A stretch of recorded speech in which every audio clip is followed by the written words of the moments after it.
అందరికీ నమస్కారం అండి. ఇప్పుడు చెప్పబోయే కథ పేరు 'మా విడాకులు'. ఈ కథని రచించిన వారు నిఖిల్ గారు. ఇక కథలోకి వెళ్ళిపోతే, ఇద్దరి వాదోపవాదాలను విన్న తర్వాత ఒక జంట విడిపోవడానికి వీళ్ళు చెప్పిన కారణాలు పెద్దవి కాదని తెలియపరుస్తూ 6 నెలలు కలిసి ఉండాల్సిందిగా తీర్పిస్తున్నాను. ఒకవేళ అప్పటికీ విడిపోవాలి అనే ఉద్దేశంతో ఉంటే అప్పుడు విడాకులు మంజూరు చేస్తాను అని చెరోవైపు నిలుచున్న శ్రవణ్, మౌనికల వైపు చూస్తూ జడ్జిగారు తీర్పునిచ్చారు. 6 నెలలు కలిసి ఉండాలి అన్న మాటలు వినపడగానే వాళ్ల మొఖాలలో నిరుత్సాహం కనపడింది.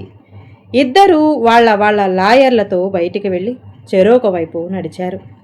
ఇంకా 6 నెలలు కలిసి ఉండాలా అని చిరాగ్గా తన లాయర్ని అడిగాడు వంశీ.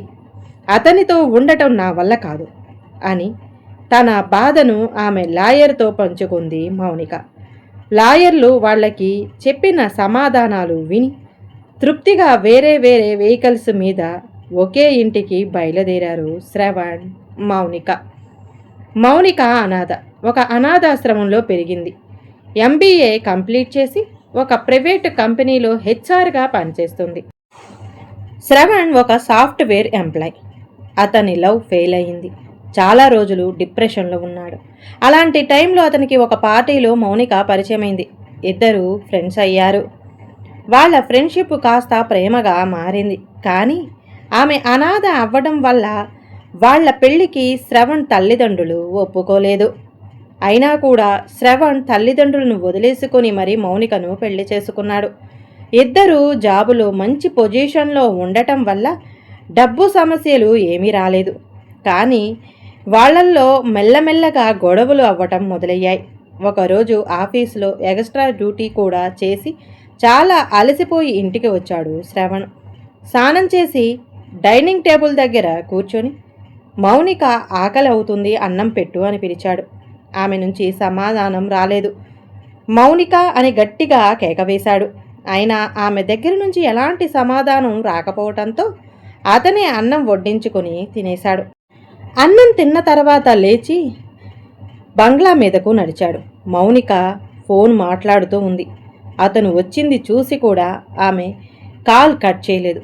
ఫోను మాట్లాడుతూనే శ్రవణ్ వైపు చూసి పలకరింపుగా ఒక నవ్వు నవ్వింది. ఆ నవ్వు అతనికి చిరాకు తెప్పించింది. నాకు తిండి పెట్టకుండా మాట్లాడేంత అర్జెంటు కాలా అని మనసులో అనుకున్నాడు. అతను అక్కడే ఉన్నా కూడా ఆమె అతని గురించి ఆలోచించకుండా ఫోన్ మాట్లాడుతూనే ఉంది. ఇక అక్కడ ఉండలేక శ్రవణ్ కిందకి దిగాడు. అతను దిగిన అరగంటకి ఆమె కిందకి దిగి డైనింగ్ టేబుల్ దగ్గర కూర్చొని రండి భోజనం చేద్దాం అని టీవీ ముందు కూర్చున్న శ్రవణ్ వైపు చూస్తూ ప్రేమగా అడిగింది. ఆమె మాటలు వినపడ్డా కూడా వినపడనట్టే టీవీ చూస్తూ కూర్చున్నాడు శ్రవణ్. ఏమండోయ్ శ్రీవారు, రండి ఆకలవుతుంది తిందాం అని బుజ్జగిస్తూ ప్రేమగా అడిగింది. ఆమె అలా ప్రేమగా మాట్లాడుతుంటే అతనికి ఒళ్ళంతా తేళ్ళు జిళ్ళు పాకినట్టు అనిపించింది. ఆమె వైపు కోపంగా నడిచి ఇప్పటిదాకా ఫోన్లో ఎవరితో మాట్లాడుతున్నావు అని అడిగాడు. ఇలా హఠాత్తుగా ఎదురైన సంఘటన వల్ల ఆమె ఏం మాట్లాడలేకపోయింది. అతనికి కోపం వచ్చేంత పని ఏం చేశానా అని ఆలోచిస్తూ మౌనంగా ఉండిపోయింది. ఆమె మౌనాన్ని ఇంకో విధంగా అర్థం చేసుకున్న అతను చెప్పు అని ఆమె వైపు చూసి గద్దించాడు మహేష్తో. అతను నాతో పాటే ఆశ్రమంలో పెరిగాడు. దుబాయ్ నుంచి ఈ మధ్యే తిరిగి వచ్చాడు. మన కాలనీకి దగ్గరలోనే ఉంటున్నారట. అదే విషయం మాట్లాడాను అని చెప్పింది మౌనిక. సరే అని బెడ్రూమ్లోకి వెళ్ళి పడుకున్నాడు శ్రవణ్. ఆమెకి తన వల్ల జరిగిన తప్పు ఏంటో తెలియక రాత్రి అంతా నిద్ర లేకుండా గడిపింది. ఇది జరిగిన కొన్ని రోజుల తర్వాత ఒకరోజు శ్రవణ్ ఆఫీసు నుంచి ఇంటికి వచ్చే టైంకి ఇంటి ముందు చెప్పులు కనిపించాయి. ఎవరివి అని ఆలోచిస్తూ అనుమానంగా ఇంట్లోకి నడిచాడు. అతను లోపలికి వెళ్ళేసరికి మౌనిక, మహేష్ సోఫాలో పక్కపక్కనే కూర్చుని ఉన్నారు. వాళ్ళ పెళ్లి ఆల్బమ్ను మహేష్కు చూపిస్తుంది మౌనిక. వాళ్ళిద్దరిని అలా చూడగానే శ్రవణ్కి కోపం వచ్చింది. అప్పుడే అతని రాకను గమనించిన మౌనిక సోఫాలో నుంచి లేచి ఇంత తొందరగా వచ్చేశారా అని శ్రవణ్ వైపు నడిచి అతని భుజానికి ఉన్న బ్యాగ్ని ఆమె తీసుకుంది. అతని ముఖం కోపంగా ఉన్న సంగతి ఆమె గుర్తించలేదు. నేను చెప్పాను కదండి మహేష్ అని ఇతనే అని సోఫా దగ్గర ఉన్న మహేష్ వైపు సంతోషంగా చూపించింది మౌనిక. మౌనిక లేవగానే మహేష్ కూడా లేచి సోఫా దగ్గరే నిలుచున్నాడు. ఆమె ఇతని విషయం చెప్పగానే ముందుకు కదిలి శ్రవణ్కి షేక్ హ్యాండ్ ఇచ్చాడు. శ్రవణ్ కూడా చెయ్యి కలిపాడు. కానీ ముఖంలో ఉన్న కోపాన్ని దాచుకోలేకపోయాడు. అది గుర్తించిన మహేష్ తను ఇక్కడ ఉండటం అతనికి ఇష్టం లేదని అర్థం చేసుకున్నాడు. ఇక నేను వెళతాను మౌనిక అని చెప్పి శ్రవణ్ వైపు తిరిగి వెళతానండి అని చెప్పి డోరు వైపు నడిచాడు మహేష్. అదేంటి ఇంత సడన్గా తిని వెళ్ళు అని మౌనిక చెప్తున్న మాటలు వినిపించుకోకుండా బయటికి నడిచాడు. తర్వాత శ్రవణ్ ఫ్రెష్ అయ్యి భోజనం చేశాడు. ముభావంగా ఉన్న భర్తని మాట్లాడించే ధైర్యం లేక మౌనంగా భోజనం చేసి పడుకుంది మౌనిక. ఆ తర్వాత రోజు ఉదయం ఇద్దరు ఆఫీసుకి రెడీ అవుతున్నారు. షూ వేసుకుంటున్న శ్రవణ్, నువ్వు అతనితో మాట్లాడటం నాకు ఇష్టం లేదు అని షూ వైపు చూస్తూ మౌనికని ఉద్దేశించి అన్నాడు. అద్దంలోకి చూస్తూ కాటుకు దిద్దుకుంటున్న మౌనిక ఆ మాటలు విని భర్త వైపుకు చూసింది. అతని చూపు ఆమె వైపు లేకపోవడంతో ఆమె విన్నది తన భ్రమ అనుకొని మళ్ళీ తిరిగి అద్దంలో చూసుకుంటూ రెడీ అవుతుంది. ఇక అతనితో నువ్వు మాట్లాడుకు అని మళ్ళీ వినిపించటంతో భర్త వైపు తిరిగింది. అతను నిలుచున్న ఆమె వైపు చూస్తూ ఉన్నాడు. ఆమె అయోమయంగా చూడటం గమనించి, ఆ మహేష్తో నువ్వు మాట్లాడటం నాకు ఇష్టం లేదు, ఇక అతనితో మాట్లాడుకు అని చెప్పి ఆమె సమాధానం వినకుండా ఆఫీసుకి వెళ్ళిపోయాడు శ్రవణ్. ఆమె భర్త వెళ్ళిన వైపు చూస్తూ అలాగే నిలబడిపోయింది. రాత్రి ఆ విషయం ఏంటో తేల్చుకోవాలి అనుకుని ఆఫీసుకు వెళ్ళిపోయింది. ఆ రోజు రాత్రి భోజనాలు అయ్యాక, నేను అతనితో మాట్లాడటం మీకు ఎందుకు ఇష్టం లేదు అని సూటిగా శ్రవణ్ణి చూస్తూ అడిగింది మౌనిక. నువ్వు మాట్లాడకూడదు అంతే అని ఆమె వైపు కూడా తిరగకుండా టీవీ చూస్తూ సమాధానం ఇచ్చాడు. అదే ఎందుకు ఆమె రెట్టించింది. నేను నీకోసం నా ఫ్యామిలీని వదిలేశాను, నా కోసం నువ్వు అతనితో మాట్లాడకుండా ఉండలేవా అని ఆమె వైపు కోపంగా చూస్తూ అన్నాడు. ఆ మాటలు ఆమెని చాలా బాధ పెట్టాయి. ఆమె అతన్ని గొప్పగా అనుకుంది. కానీ అతని నోటి నుంచి ఇవాళ వచ్చిన మాటలు విని ఇక అలా అనుకోలేకపోయింది. అతను నా అన్నలాంటివాడు. మీ కుటుంబాన్ని వదిలేయమని నేను అడగలేదు, మీరు సొంతంగా తీసుకున్న డెసిషన్ అది అని గట్టిగా అరవాలి అనుకుంది మౌనిక. కానీ ఆ క్షణం ఆమె అతన్ని చూస్తూ మాట్లాడటానికి ఇష్టపడలేదు. సరాసరి బెడ్రూమ్లోకి వెళ్ళి పడుకుంది. అతను మాత్రం టీవీ చూస్తూ చాలాసేపు అలాగే ఉండిపోయాడు. ఆమె మెల్లమెల్లగా మహేష్ని దూరం పెట్టడం మొదలుపెట్టింది. మహేష్ అర్థం చేసుకుని అతను కూడా వాళ్ళ మధ్య గొడవలకి తను కారణం అవ్వకూడదని వాళ్ళకి దూరంగా ఉన్నాడు. ఒకరోజు తను పనిచేసే ఆఫీస్ కింద ఉన్న కెఫేలో కాఫీ తాగుతున్న మౌనికకి మహేష్ కనపడ్డాడు. ఆమె అతను కూర్చున్న టేబుల్ దగ్గరికి వెళ్ళి అతనికి ఎదురుగా ఉన్న చైర్లో కూర్చుంది. కాఫీ తాగుతున్న మహేష్ తల ఎత్తి ఆమెను చూశాడు. ఆమె అతన్ని ఎందుకు దూరం పెడుతుందో అంతా అతనికి వివరించి చెప్పింది. అంతా విన్న అతను, నాకు తెలుసమ్మా అన్నాడు. అప్పటిదాకా తట్టుకోగలిగిన ఆమె ఆ మాటతో బాధను దాచుకోలేక ఏడ్చేసింది. అతను లేచి కూర్చున్న ఆమె పక్కకి వెళ్ళి నిలుచున్నాడు. ఆమె తల మీద చెయ్యేసి, బావగారు అర్థం చేసుకుంటారు అని చెప్పి ఓదార్పు ఇవ్వడానికి ఆమె తల నిమిరాడు. కళ్ళు మూసుకున్న ఆమె అతని ఓదార్పులో మునిగి అతని కడుపు మీద ఆమె తల అనిచ్చింది. అమ్మా నాన్నలు మనల్ని ఇక ఇంటికి రమ్మనరు అన్న విషయం చెప్పటానికి మౌనిక ఆఫీస్కి వచ్చిన శ్రవణ్ ఆమె కింద కేఫ్లో ఉందని తెలిసి అక్కడికి వెళ్ళేసరికి మౌనిక మహేష్లను అంత చనువుగా చూడగాని ఇక అక్కడ క్షణం కూడా నిలబడకుండా ఆఫీసుకు వెళ్ళిపోయాడు. ఆగకుండా మోగుతున్న డోర్ బెల్ ఆమెకి చిరాకు తెప్పించింది. వెళ్ళి డోర్ తీసి ఎవరు అన్నట్టు విసుగ్గా చూసింది. డోర్ బెల్ కొట్టింది శ్రవణ్. అతను సరిగ్గా నిలబడలేకపోతున్నాడు. అతని కళ్ళల్లో కోపం స్పష్టంగా ఆమెకి కనపడుతుంది. ఆమెని పక్కకి నెట్టి ఇంట్లోకి వెళ్ళాడు. అతని ప్రవర్తనకి ఆమె తెల్లబోయి శిల్పంలా అలాగే నిలబడిపోయింది. అతను తిట్టడం మొదలుపెట్టాడు. ముందు ఆ మాటలు తననే అంటున్నాడని ఆమె అర్థం చేసుకోలేకపోయింది.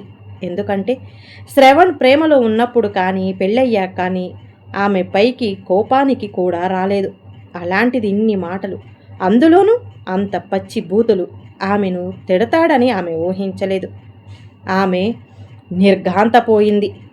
కానీ జరుగుతున్నది అర్థమై భర్త ఒక్కో మాట అర్థమయ్యేసరికి ఆమె కూడా కంట్రోల్ కోల్పోయింది. ఆ రాత్రి ఇద్దరి మధ్య చాలా పెద్ద గొడవ జరిగింది. ఆ తర్వాత కూడా వాళ్ళ మధ్య గొడవలు జరగటం ఆగలేదు. అతని ముందు ఆమె ఫోన్ పట్టుకుంటే అతని దృష్టి మొత్తం ఆమె మీదనే ఉండేది. అతని పనుల వల్ల ఆమె పంతంతో మళ్ళీ మహేష్తో మాట్లాడటం మొదలుపెట్టింది. మహేష్ కూడా గొడవ పెంచుకోకు అన్న సలహాలు చెప్పినా అవి పట్టించుకోకుండా ఆమె కూడా మూర్ఖంగా ప్రవర్తించటం మొదలుపెట్టింది. వాళ్ళ మధ్య ప్రతి కారణానికి గొడవ జరగటం మొదలయ్యింది. ఇద్దరు మెంటల్గా చాలా డిస్టర్బ్ అయ్యారు. శ్రవణ్ మద్యానికి బానిసయ్యాడు. ఇక ఒకరితో ఒకరు కలిసి ఉండటం కష్టమని అర్థమైంది. విడాకులు తీసుకోవడానికి కోర్టు మెట్లు ఎక్కారు. కానీ వాళ్ళు విడాకులు తీసుకోవడానికి చెప్పిన కారణాలు చిన్నవిగా తేల్చి వాళ్ళిద్దరినీ 6 నెలల వరకు కలిసి ఉండాలని జడ్జి గారు తీర్పు ఇచ్చారు. ఇద్దరి లాయర్లు జడ్జి గారు అలా చెబుతారు, కానీ ఖచ్చితంగా మీరు ఒక దగ్గరే ఉండాల్సిన పని లేదు అని చెప్పేసరికి ఇద్దరు వేరు వేరు వెహికల్స్ మీద ఒకే ఇంటికి చేరుకున్నారు. ఇంటికి చేరుకోగానే తనకి సంబంధించిన అన్నీ ప్యాక్ చేసుకొని తన కొలీగ్ హేమకి కాల్ చేసింది. నేను బయలుదేరుతున్నా అని అంది మౌనిక. ఆగు, మనం అడ్వాన్స్ ఇచ్చిన ఇంటి ఓనర్ ఏదో పని పడి వాళ్ళ సొంతూరికి వెళ్ళాడట. ఇంటి తాళాలు అతని దగ్గరే ఉన్నాయి. ఒక 2 రోజులు ఓపిక పట్టు, మా ఇంటికి రమ్మని అందామంటే ఊరు నుంచి మా అత్తగారు వచ్చారు, ఒక 2 రోజులు ఓపిక పట్టు అని చెప్పింది హేమ. మౌనిక ఇంకా ఏదో అనేలోపే హా అత్తయ్య వస్తున్నా అన్న మాటలు వినపడి కాల్ కట్ అయిపోయింది.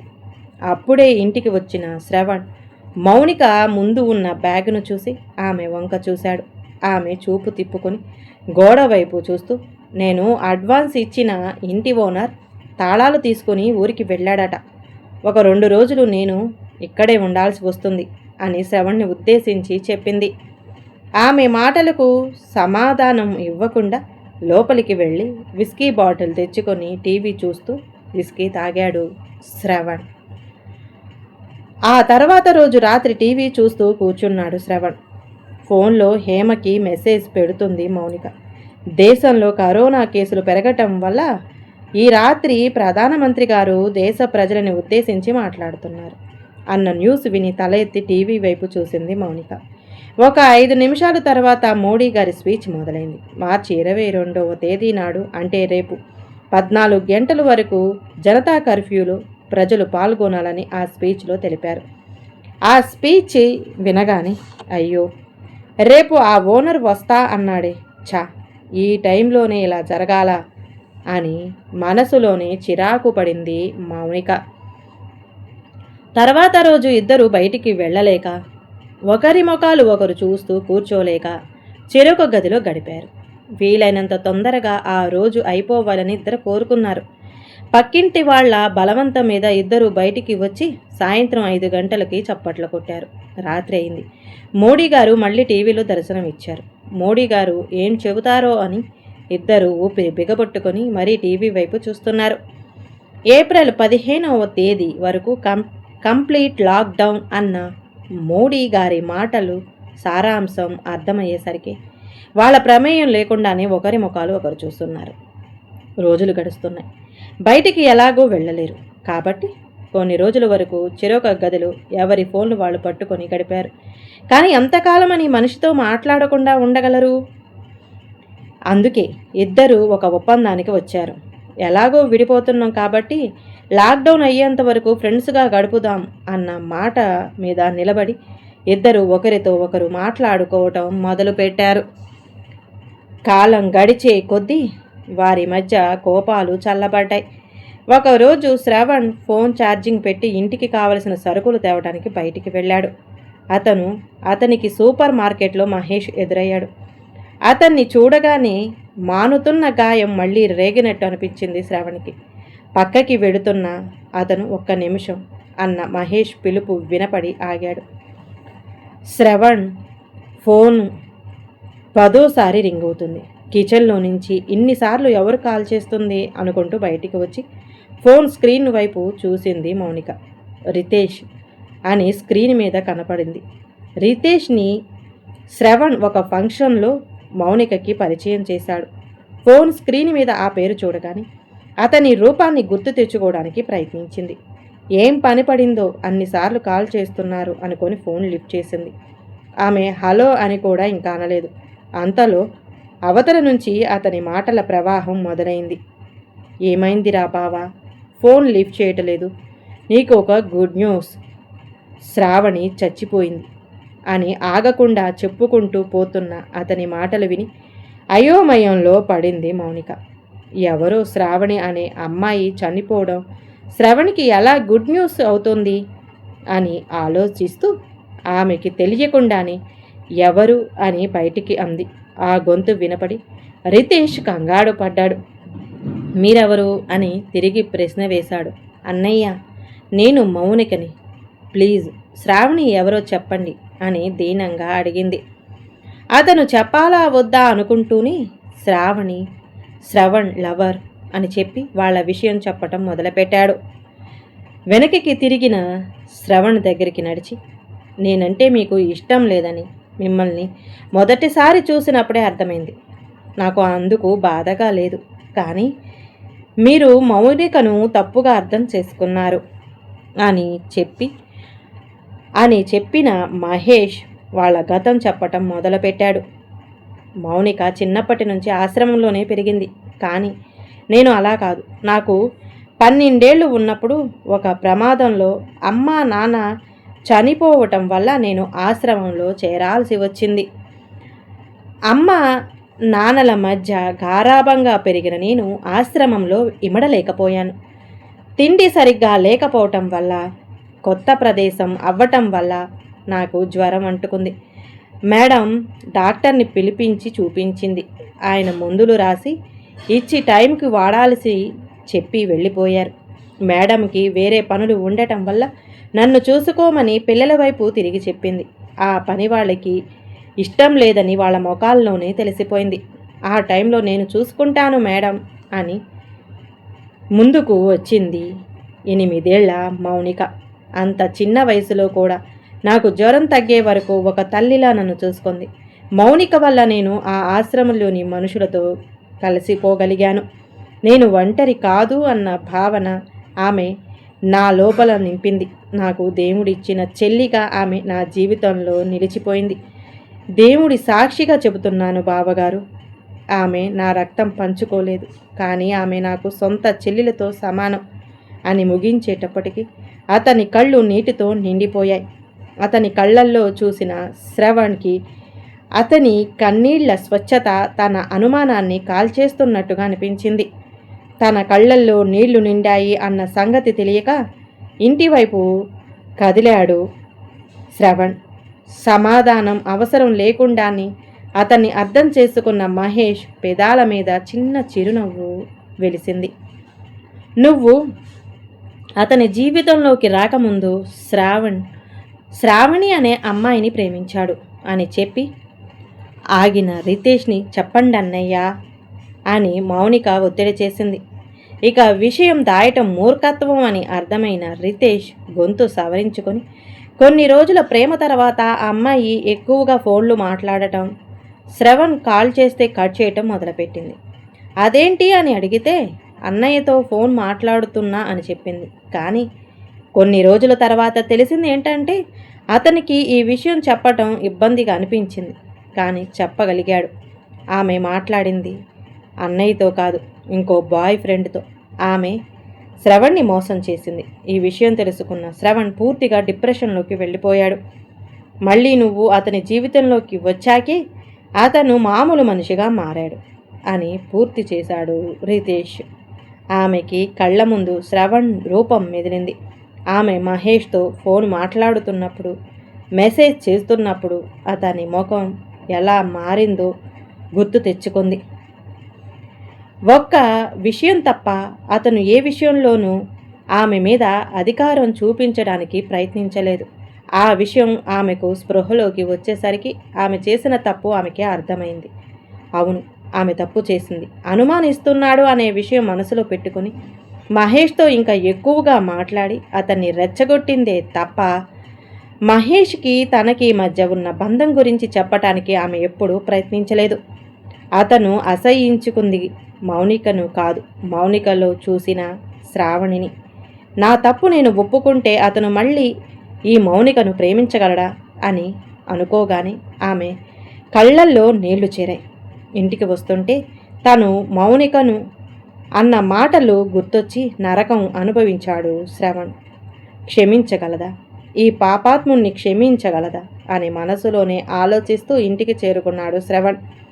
ఇంటి తలుపులు తీసిన అతనికి మౌనిక ఎదురుగా కనిపించింది. ఆమె తల కింద వేసుకొని నిలబడి ఉంది. తల కిందకి ఉండటం వల్ల ఆమె పాపెట్లో పెట్టుకున్న బొట్టు అతనికి కనిపించింది. అతనికి వాళ్ళ పెళ్ళైన మొదటి రోజు జ్ఞాపకం వచ్చాయి. నువ్వు ప్రతిరోజు నుదుటి మీద ముద్దు, పాపెట్లో బొట్టు పెట్టి బయటికి వెళ్ళాలి అని ఆమె ప్రేమగా మాట్లాడిన మాటలు గుర్తుకు వచ్చాయి. కానీ ఎప్పుడైతే వాళ్ళ మధ్య గొడవలు మొదలయ్యాయో అప్పటి నుంచి ఆమె పాపెట్లో బొట్టు పెట్టుకోవడం మానేసింది. మళ్ళీ ఇన్ని రోజుల తర్వాత ఆమెను అలా చూసేసరికి వాళ్ళ మధ్య జరిగిన గొడవలన్నీ మర్చిపోయాడు శ్రవణ్. ఆమె దగ్గరగా వెళ్ళి చనువు కొద్దీ ఆమె పాపెట్లో ముద్దు పెట్టుకున్నాడు. ఆమె తల ఎత్తి చూసింది. ఆమె కళ్ళల్లో నీళ్లు తిరుగుతున్నాయి. ఆమె పాపెట్లో ఉన్న కుంకుమ అతని కింద పెదవికి అంటింది. అది చూసిన ఆమెకి నవ్వు ఆగలేదు. ఆమె పెదాల మీదకి చిరునవ్వు వచ్చింది. కుడి చేతి బొటని వేలుతో అతని పెదవికి అంటిన కుంకుమ తుడిచింది. ఆమె వేలు అతని పెదవికి తాకగాని అతనికి ఒళ్ళంతా కరెంటు ప్రవహించినట్టుగా అనిపించింది. అతని 2 చేతులను ఆమె నడుం చుట్టూ వేశాడు. దానితో ఆమె అతనికి ఇంకా దగ్గరకి జరిగింది. ఆమె లేత పెదాలతో అతని పెదాలని ముద్దు పెట్టుకొని తన్మయత్వంతో కళ్ళు మూసుకుంది. ఆమె ముద్దులోని మాధుర్యం రుచి చూస్తున్న అతని మనసులో అర్థం చేసుకోలేని మనసులకి క్షమాపణలు చెప్పినా వాటి విలువ తెలియదు. అర్థం చేసుకునే మనసుకు క్షమాపణలు చెప్పాల్సిన అవసరం కూడా లేదు అనే ఆలోచన తట్టి అంతలో ఆమె చెయ్య అతని తల వెనక్కి వెళ్ళింది. అతని జుట్టు మీద ఆమె చెయ్యి బిగుసుకొని ఆమె ముఖం వైపు లాక్కొని ఇస్తున్న ముద్దుల బందీ అయిన అతనికి ఇంకా ఏ ఆలోచన రాలేదు. లాక్డౌన్ మే 3వ తేదీ వరకు పొడిగించడం జరిగింది అన్న న్యూస్ చూసి ఒకరి ముఖాలు ఒకరు చూసుకున్నారు శ్రవణ్, మౌనిక. ఇద్దరి పెదాల మీద చిరునవ్వు చేరింది. వెంటనే ఒకరిని ఒకరు గట్టిగా కౌగిలించుకున్నారు. ఇంతలో మౌనిక ఫోన్ మోగింది. ఫోన్ స్క్రీన్ చూసి సైలెంట్లో పెట్టి పక్కకి పెట్టింది. మౌనిక ఎవరు అని అడిగాడు శ్రవణ్. మహేష్ అన్న అని చెప్పింది మౌనిక. వెంటనే అతని ముఖం చేంజ్ అయింది. మరి ఫోన్ అలా పక్కకి పెడతావేంటి అని కొంచెం గట్టిగా అని అంటూ ఆమె ఫోన్ని అతను లిఫ్ట్ చేసి హా బావగారు అని లేచి పక్కకి నడిచాడు శ్రవణ్. అతని వెళ్ళిన వైపే చూస్తూ ఉండిపోయింది మౌనిక. ఆమె పెదాల మీద చిరునవ్వు ఉన్న సంగతి ఆమెకి కూడా తెలియదు. ఈ కథ కనుక నచ్చితే ప్లీజ్ అండి లైక్ చేయండి. అలాగే ఛానల్ని సబ్స్క్రైబ్ చేసుకోవటం మాత్రం మర్చిపోమాకండి. మీ విలువైన అభిప్రాయాన్ని కామెంట్ బాక్స్లో కామెంట్ చేయండి. అందరికీ ధన్యవాదాలండి.